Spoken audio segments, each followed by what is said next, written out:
বৃষ্টি বর্ষার সময় বিশেষ করে এই এলাকায় যখন পানি উঠে যায় তখন রাস্তা কিন্তু দেখলাম যে ময়লা পানি উঠে গেছে, তাই না? হাঁটা চলার মতো অবস্থা থাকে না। তো এইগুলো হচ্ছে আমাদের অসচেতনতার কারণেই হয়েছে। কারণ 5তলা 10তলা বাড়ি অনেক আছে, টাইলস করা, ওয়াশরুম করা হয়েছে, কিন্তু লাইনটি দেওয়া হয়েছে কোন জায়গায়? ড্রেনের সাথে, খালের সাথে, নদীর সাথে। যখন বৃষ্টি হয়, বর্ষা হয়, তখন কি হয়? পানি ভরে এগুলো রাস্তায় চলে আসে। তখন কি আসলে এখানে কিন্তু মানুষের মান মর্যাদাও কিন্তু অনেকটা ভূমিকা পালন করে। কারণ আমরা কি করি, বিভিন্ন এলাকায় যাই, বিভিন্ন ডিস্ট্রিক্টে যখন কাজ করতে যাই, গেলে আমরা ভালো কিছু দেখলে বলি না এই এলাকাটা সুন্দর আছে, পরিষ্কার পরিচ্ছন্ন আছে, তাই না? কিন্তু সত্যি একটা কথা, এই এলাকায় এদিকে এসে আমার ভালো লাগে না তেমন। কারণ হচ্ছে কি, মানুষ ভালো, কিন্তু আমাদের অসচেতনতার কারণে আমরা কি পরিবেশ দূষণ করছি, আমরাও অসুস্থ হচ্ছি। কারণ এই হওয়ার ফলে কি হচ্ছে, মানুষের পেটে দুর্গন্ধগুলো যাচ্ছে এবং মানুষ কিন্তু কি মলবাহিতে এবং পানিবাহিতে বিভিন্ন ডায়রিয়া, কলেরা, আমাশা, জন্ডিস এইসব রোগে আক্রান্ত হচ্ছে। এতে আমাদের অর্থনৈতিকভাবে আমরা ক্ষতিগ্রস্ত হচ্ছি, মানসিকভাবে ক্ষতিগ্রস্ত হচ্ছি, আবার শারীরিকভাবে কিন্তু ক্ষতিগ্রস্ত হচ্ছি। তাই আমি এখন বলবো যে ল্যাট্রিন বা গোসলখানা হোক, ল্যাট্রিন হোক, বিশেষ করে আমরা যে শৌচাগার ব্যবহার করি বা পায়খানা ব্যবহার করি, এখানে কিন্তু স্বাস্থ্যসম্মত পায়খানার 5টি বৈশিষ্ট্য আছে। আমরা যদি এই বৈশিষ্ট্যগুলো মেনটেন করে না করে ল্যাট্রিন তৈরি করি, তাহলে কি সেটা স্বাস্থ্যসম্মত হবে? আপনারা একটু মেলান যে স্বাস্থ্যসম্মত পায়খানা আসলে কি, যে মল দেখা যাবে না, মানে সোজা বাংলায় গু দেখা যাবে না। এরপর হচ্ছে কি, মশা, মাছি, কীট পতঙ্গ এগুলো উড়বে না। কারণ যেখানে গু আসবে সেখানে মশা মাছি আসবে, এবং ওই মশা মাছি কি হয়, পরবর্তীতে গিয়ে খোলা খাবারের উপর বসে। আমরা দোকানে, হোটেলে খাবার দেখে বিক্রি করে, অনেক সময় খোলা খাবার বিক্রি করে।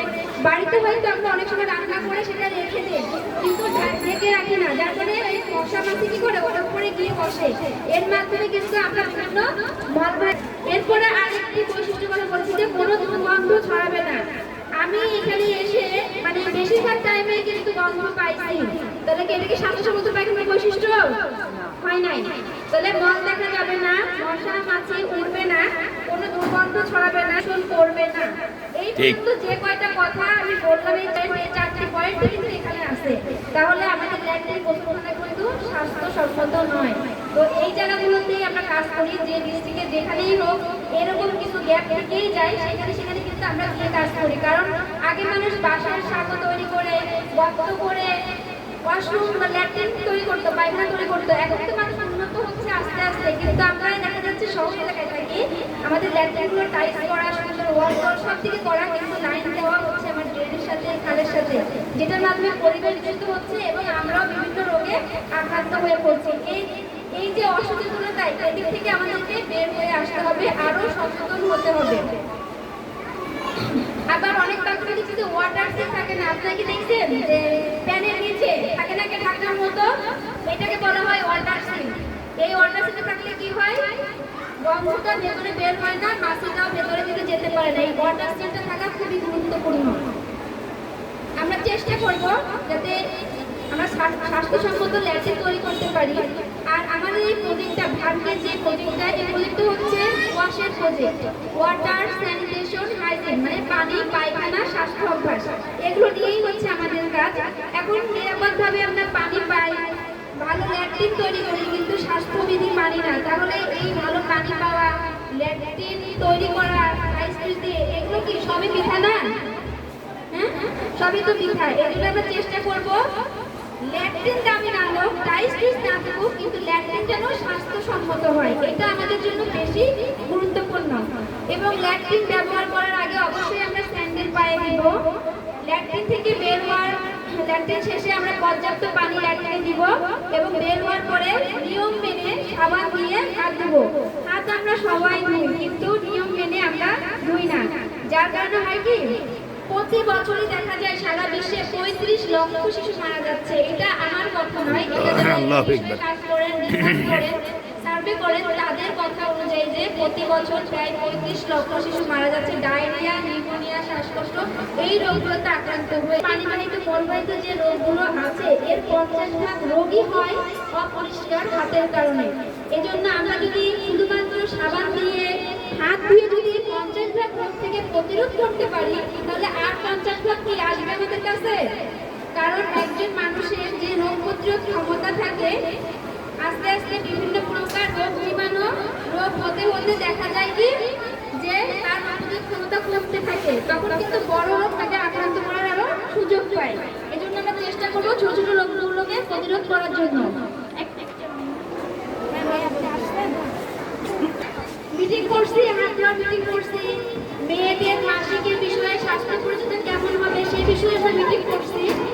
তো মূলত হচ্ছে আমাদের প্রজেক্টটা আল ইসলাম ফ্যাক্টরি, পাইনিয়র এবং ম্যাক্সকন, এখানে এই তিনটা ফ্যাক্টরিতে যারা কর্মরত আছে তাদের উদ্দেশ্যে কিন্তু এই প্রজেক্টটা, এবং তারা যে এলাকাগুলোতে বসবাস করে যাতে ফ্যাক্টরিতে যারা চাকরি করেন কর্মরত শ্রমিকরা তারা যেন আরো ভালো পরিবেশে থাকতে পারে, ভালোভাবে চলতে পারে, সবসময় অসুস্থ না থাকতে কাজে সবসময় অংশগ্রহণ করতে পারে, এই জন্যই এই প্রজেক্টটা দেওয়া। তো এই প্রজেক্টটা দিতে মূলত একটা লিমিটেড একটা বায়ার, হ্যাঁ, এই অফিসটা হচ্ছে সুইডেনে অবস্থিত, ওরাই হচ্ছে আমাদের আর্থিক সহযোগিতা দিচ্ছে। আপনাদের আলাদা টিচারের নাম লিখেছেন যে কোনো বুদ্ধি লাগলে পরামর্শ লাগলে অর্ডার আইডি থেকে অর্ডার হচ্ছে কি বিভিন্ন দেশে কাজ করে, আর ভারত হচ্ছে শুধু বাংলাদেশের মধ্যে কাজ করে। তা ভারত অনেক প্রজেক্টে কাজ করে, তার মধ্যে এটাও একটা প্রজেক্ট। হ্যাঁ ভাই, লোক রয়েছে তো।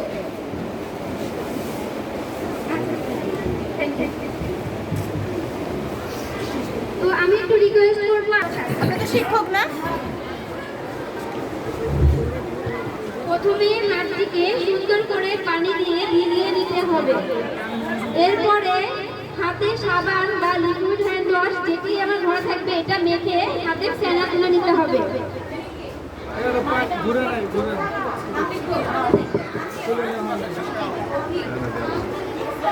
প্রথমে কি করলাম, হাতটিকে আমরা ভিজিয়ে নিলাম, এরপরে সাবান বা হ্যান্ড ওয়াশ নিব, এরপর আবার এরপরে হচ্ছে আমরা হচ্ছে এইগুলোটাই করি, হ্যাঁ, এটা আমাদের হাতে মনে থেকে যায়। এরপরে হচ্ছে এইভাবে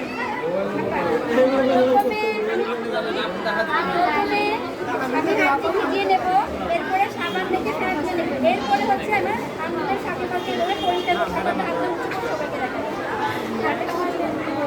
এভাবে। তারপরে হচ্ছে ডান হাতের উপরে বাম হাতের উপরে ডান হাত, এরপরে বৃদ্ধাঙ্গুলি সুন্দর করে বসে হবে এইভাবে। আমি কিন্তু জানতাম না, এরপরে আমি এক হাতে আঙুল দিয়ে অপর হাতের তালু বসে করবো, হাতের তালু বসে করবো, হ্যাঁ এইভাবে এক হাত দিয়ে অপর হাতে পরিষ্কার করবো। এরপরে আমার হাতে নখ থাকলে নখগুলো করে নিব, তবে আমরা চেষ্টা করবো হাতের পায়ের নখ সামনে সামনে ছোট রাখি। এরপরে হাতটা কবজি পর্যন্ত, এরপর হচ্ছে হাতটা ভালো করে কবজি পর্যন্ত কষলিয়ে আমি ধুয়ে ফেলবো।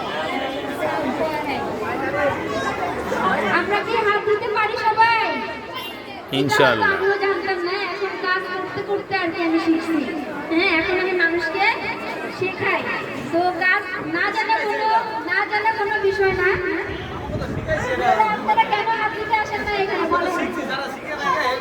না, যারা পারে কিন্তু আমি তো এই ক্যাম্পেইনে আসছি।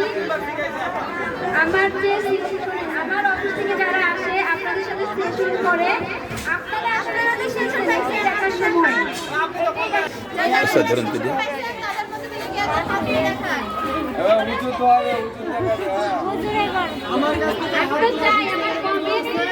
এটা করবে। এই যে খালা দেখাবে, আচ্ছা মনে আছে এই যে আগে ভিজা নিলাম ভাত, আগে হাত ভিজা নিলাম, সাবান বা হ্যান্ড ওয়াশ যেটি আছে ঘরে এই দেখেন হ্যান্ড ওয়াশ,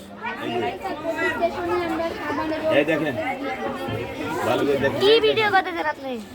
এই দেখেন আগে উপরে নেন, উপরে নেন।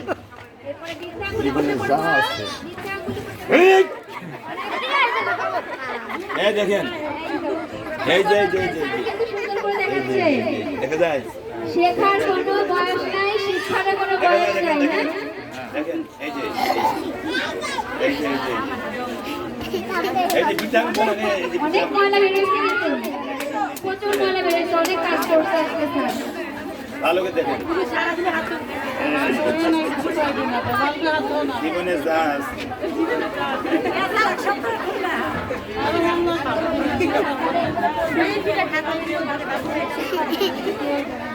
দেখেন বিস্তার দেখেন লাইফ শেষ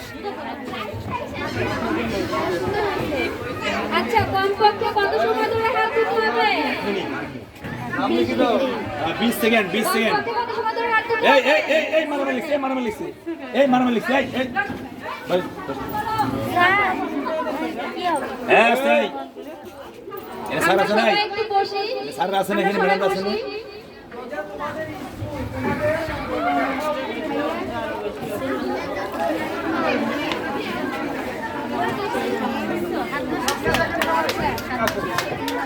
আমরা সুন্দর একটি হাত ধোয়া ডেমনস্ট্রেশন দেখলাম।